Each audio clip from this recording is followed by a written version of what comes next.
नमस्कार मित्रांनो, मी डॉक्टर राजेंद्र माने. ग्रंथमैत्र या आपल्या व्हिडिओ सदराच्या तिसऱ्या भागामध्ये आपण एका वेगळ्या पुस्तकाची माहिती घेणार आहोत.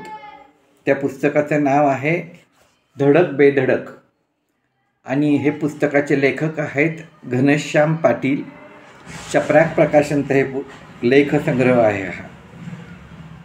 आपल्याला माहिती आहे की आपल्याकडं बऱ्याच लेखक आणि संपादकांनी यापूर्वीही अनेक राजकीय विषयांच्यावरचे लेख लिहिलेले आहेत. त्याची पुस्तकं पण निघालेली आहेत. राजकीय, सामाजिक, भोवताल आणि राजकारण या सगळ्यांचा वेध घेणं आणि तेही पत्रकारितेच्या नजरेतून हे एक वेगळं काम असतं असं मला वाटतं. आणि घनश्याम पाटील यांनी धडक बेधडक हे लेख साधारण 2020-2021 ह्या 2 वर्षात लिहिलेले आहेत.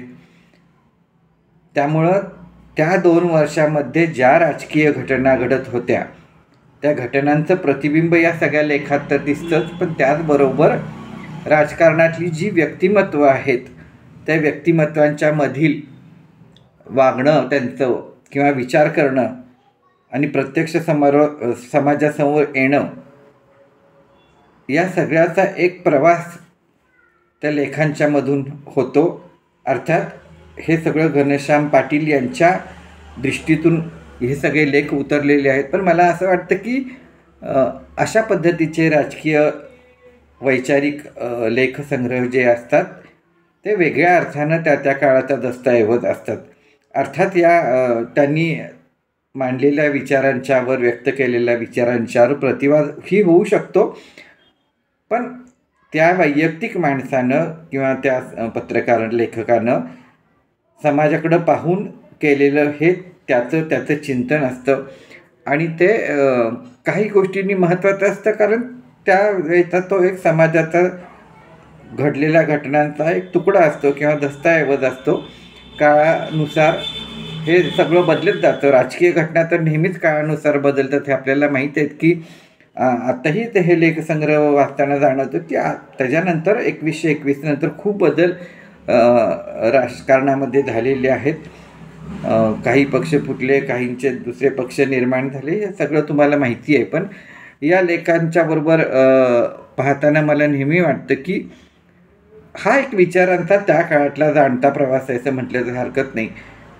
कारण काय असतं की घनश्याम पाटलांनी पहिल्यांदा मनोगतात एका ठिकाणी लिहिलेलं आहे आणि ते वाक्य फार महत्त्वाचं मला या लेखसंग्रहाच्या बद्दल वाटले की जो माझ्या विचारांच्या विरोधी बोलेल, जो माझ्या विचारांना विरोध करेल, ज्याच्याशी कुस्ती खेळायची आहे, त्याला मारायचं, ठोकायचं ही प्रवृत्ती जर वाढत गेली तर ती लोकशाहीला जशी शोभा देणारी नाही आहे तशीच ती महाराष्ट्राच्या सांस्कृतिक परंपरेलाही शोभणारी नाही आहे. मला वाटतं की हे सूत्र सगळ्या व्यवस्थेला लागू पडणार आहे, सगळ्या बदलणाऱ्या सरकारांनाही लागू पडणार आहे आणि सगळ्या राजकीय नेत्यांनाही ते लागू पडणार आहे. आणि शेवटी मनोगतातसुद्धा त्यांनी एक उल्लेख केलेला आहे की वेश गळून पडावा, प्रेम वाढीस लागावं हा माझ्या लेखणीचा मूलमंत्र आहे. यातील टीका कुणाच्याही आकसापोटी नाही, तर पत्रकार म्हणून, एक सजग नागरिक म्हणून तटस्थपणे मला जे दिसलं ते मांडण्याचा प्रयत्न आहे आणि यातील सकारात्मक भाग समजून घेतला तर उद्याचा उज्ज्वल भवितव्यासाठी तो पोषक ठरणार आहे. या दोन्ही मनोगतातल्या पॅरावरने एक लक्षात येतं की सूत्र लक्षात येतं की एक सकारात्मक भाव निर्माण व्हावा म्हणून त्यांनी हे लेख लिहिलेले आहेत असं त्यांनी व्यक्त केलेलं आहे. खरं तर विचार स्वातंत्र्याची सर्वांनाच आपल्या संविधानानं मुभा दिलेली आहे. विचारांनीच लढा दिला पाहिजे, मुस्कट दाबी आरे रावी असं त्याचं उत्तर नाही. म्हणून घनश्याम पाटलांनी एक सकारात्मकता शोधायचा प्रयत्न यामध्ये केलेला आहे असं जाणवतं. म्हणजे राज ठाकरेंच्या विषयी एक त्यांचा लेख आहे, त्यामध्ये सुद्धा त्यांनी व्यक्त केले की राज ठाकरेंचं राजकारण हे सतत बदलतं राहिलं आणि कदाचित त्यामुळं त्यांना स्थिर होता आलं नाही असं त्यांना वाटतं. म्हणजे राज ठाकरे यांच्याकडे नेतृत्वाचे अनेक गुण आहेत आणि त्यांना संधी पण मिळाल्या, पण त्या संधींचं सोनं ते केलं नाही त्यांनी असं त्यांना म्हणायचं आहे. कारण राज ठाकरेंच्या तर मराठी माणसानं निर्वाज्य प्रेम केलेलं आहे, पण तरीसुद्धा पक्ष संघटना बांधण्यासाठी ते कुठेतरी कमी पडले असं घनश्याम पाटलांना वाटतं. त्याचबरोबर शरद पवारांच्याबद्दलचाही एक लेख आहे की शरद पवारांच्याबद्दल कायम कुणालाही विश्वासार्हता वाटली नाही. कारण पहिल्यांदा ते काँग्रेसमधनं विलग झाले, एकतर परदेशीच्या मुद्द्यावरनं, आणि परत थोड्या दिवसानं परत त्या बरोबरच त्यांनी सलोखा केला, म्हणजे राष्ट्रवादी काँग्रेस निर्माण झाल्यानंतरचं. तर ही अशा पद्धतीचे किंवा त्यांच्या मागच्या काळात घडणाऱ्या घटनांचे प्रतिबिंब त्यांनी त्यांच्या लेखात सांगितलं होतं की विश्वासार्हतेला कमी पडले. खरं तर एक जाणकार व्यक्तिमत्व म्हणून शरद पवार यांच्याकडे आपण पाहिलं जातं.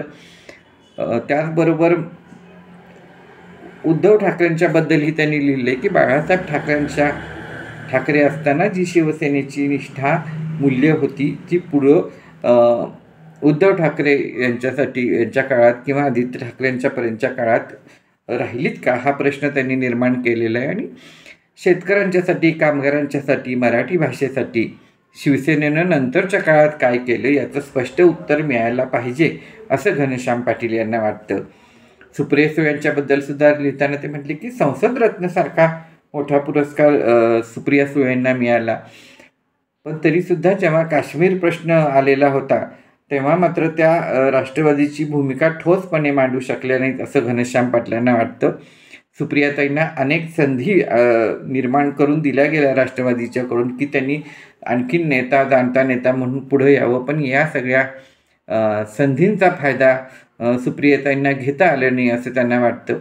आणि मग ते म्हणतात की राजकीय पक्षांच्या सुद्धा आता टोळ्या झालेल्या आहेत आणि अशा त्या टोळ्यांनुसार आता राजकीय पक्ष कार्य करत आहेत का काय असं त्यांना वाटतं. कारण राजकारण म्हटले की आरोप प्रत्यारोप होणं स्वाभाविक आहे. शहकाटशेहाचं सुद्धा राजकारण असतं, पण आपण काय बोलत आहोत आणि त्याचे काय परिणाम होतील याचा प्रत्येकाने विचार केला पाहिजे असं पाटील म्हणतात. कारण काय आहे की काही नेते अतिशय वाचाळपणे बोलतात, कशीही भाषा वापरतात, हे योग्य नाही. महाराष्ट्राला कृतिशील विचारांची एक परंपरा आहे. वाचाळवीरांनी प्रतिबंध घालण्यासाठी वाचाळवीरांना एक वेगळी काहीतरी आचारसंहिता निर्माण करावी आणि त्या आचारसंहितेची अंमलबजावणी सर्वच पक्षांनी करायला पाहिजे असं त्यांना वाटतं. महात्मा गांधींच्या विषयीच्या लेखातसुद्धा ते म्हणतात की महात्मा गांधींची विचारधारा कुठल्याच पक्षाला नीट समजली नाही असं त्यांना म्हणतात. कारण त्यांचं जे तत्त्वज्ञान होतं ते काय होते याचा विचार सर्व पक्षांनी एकदा केला पाहिजे. महात्मा गांधींचं एवढं फक्त नाव वापरून राजकीय त्याचा वापर व्हायला नको असं वाटतं त्यांना. तसंच छत्रपती शिवाजी महाराजांच्याबद्दलही त्यांना वाटतं की त्यांचा इतिहास सगळ्यांनी स्वतःच्या सोयीप्रमाणे वापरायचा उद्योग महाराष्ट्रातल्या सर्व पक्षांनी केला असं ते म्हणतात. आणि शिवाजी महाराजांचाही वारसा सगळ्या पक्षांना हवा आहे, पण त्यांच्या विचारधारेशी, त्यांच्या कर्तृत्वाशी, त्यांच्या आदर्शाशी कोणाला काही देणं घेणं राहिलं नाही असं त्यांनी लेखात म्हटलेलं आहे. संभाजी भिडी आणि राजकारणाचा धुरळा या नावाचाही त्यांचा एक लेख आहे की संभाजी भिडी नावाचं होती ती, नंतर ते नाव बदललं गेलं त्याचं. पण महाराजांचं शौर्य, महाराजांचे विचार संभाजी महाराजांनी अनुसरलेले होते आणि त्यांच्या मृत्यूच्या वेळीसुद्धा तेच धैर्य, तेच संस्कार हे माणसांना अनुभवायला आले. संभाजी महाराजांच्यावर स्वाभिमानाचे आणि आत्मसमर्पणाचे संस्कार होते आणि हे सगळे शिवाजी महाराजांच्या काळात त्यांचा जो संभाजी महाराजांना सहवास लाभला त्यातून त्यांनी निर्माण केलेले होते किंवा निर्माण झालेले होते असं ते म्हणतात.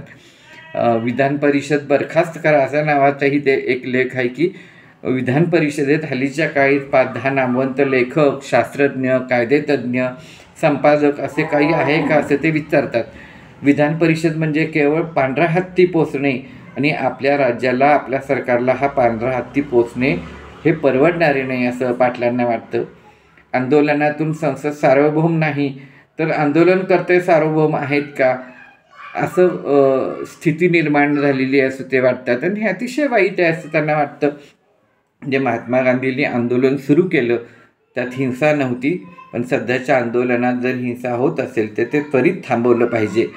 पूर्वी देशप्रेमातून आंदोलनं व्हायची, आता तेव्हा लोक जीवावर उदार व्हायचे, आंदोलनासाठी ते जगत.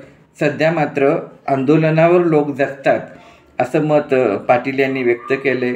सध्या प्रसारमाध्यमं तर अनेक झाली, अनेकांना ट्रोल केलं जातं, आयुष्यातनं उठवलं जातं. सोशल मीडियावरून लोक जे व्यक्त करतात त्यांना जे माध्यमाचं स्वातंत्र्य असतं त्या माध्यमांनीही जबाबदारीनं वागणं महत्त्वाचं आहे. सत्य जाणून घेऊन मग ते प्रतिबिंबित करणं हे फार महत्त्वाचं आहे असं पाटील यांना नेहमी वाटतं. महाराष्ट्रातल्या विषयी ते लिहितात, म्हणजे जे घटना आपल्या भोवताली ज्या घडतात, मग नगरपालिका असू दे, महानगरपालिका असू दे, त्यामधल्या आरोग्य व्यवस्थेची सध्याची सद्यस्थिती काय आहे हे आता परत तपासण्याची वेळ झालेली आहे असं त्यांना वाटतं. सध्या लाचार आणि निष्ठावंतांच्या टोळ्या दिसतात, लाचार निष्ठावंतांच्या टोळ्या दिसतात असं ते म्हणतात, पण स्वाभिमानी नेते दिसत नाहीत. म्हणजे अर्थात लाचार हे निष्ठावंत कसे मानायचे हाही प्रश्न आहे, पण आता स्वाभिमानी माणसं दिसत नाहीत. लोकांच्या प्रश्नाला दिशा देणे, नवे कायदे करणे हे जर तुम्हाला जमत नसेल तर सभागृहाचा दर्जा आणखी खालवल्याशिवाय राहणार नाही असं पाटलांनी स्पष्टपणे त्यांच्या लेखात म्हटलेलं आहे. आजवर आपल्याकडे अनेक एन्काउंटर स्पेशालिस्ट होऊन गेलेत. आता पोलीस दलाच्या भ्रष्टाचाराचा, राजकारण्यांच्या अविवेकाचा, प्रशासकीय अधिकाऱ्यांच्या स्वार्थी वृत्तीचा एन्काउंटर झाला पाहिजे असं त्यांना वाटतं. आणि हे स्वाभाविक आहे.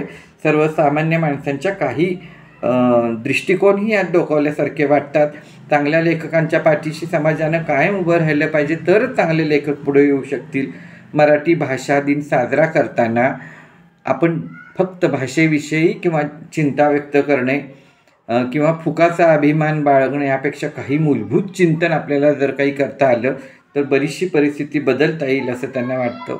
अर्थात ज्यावेळी त्यांनी लेख लिहिले तेव्हा मराठी भाषेला अभिजात दर्जा मिळालेला नव्हता. राजकारणामधील अनेक घराण्यांसंबंधी ते म्हणतात की या घराण्यांनी जी घराणी आपल्याला राजकारण्यांनी दिली त्यातली किती घराणी कार्यकर्तृत्व करणारी आहेत, पण जी घराणी कुठलेही कर्तृत्व करत नाहीत, समाजाभिमुख होत नाहीत, समाजाला त्यांचा फायदा होत नाही, फक्त घराणेशाही म्हणून चाललेली आहेत राजकारणामध्ये, त्यांना नाकारा असंही ते म्हणतात.